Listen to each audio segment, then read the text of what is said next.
Welcome to the Rim Break Rodeo. We hope this video helps. You start by confirming the projector input and the laptop output because mismatched ports stop you immediately.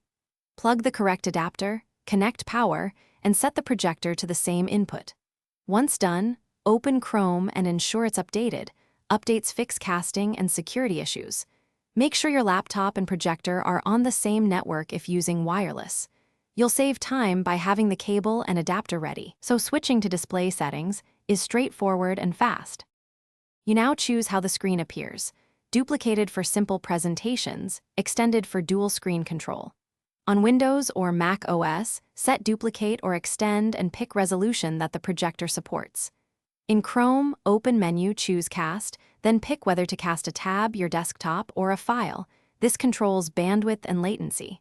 Once cast, check audio output and change it to the projector or external speaker. Make sure to pause video-heavy tabs to reduce lag while presenting. You finish by testing everything. Advance slides, play embedded video, and confirm sound routes correctly. This avoids surprises mid-presentation. If the image is fuzzy or laggy, first reseat the cable, restart Chrome, and reconnect the cast target. Many issues clear that way. If the projector shows no signal, switch inputs and verify the laptop output. One key troubleshooting tip: change display scaling to 100% and match the projector's native resolution.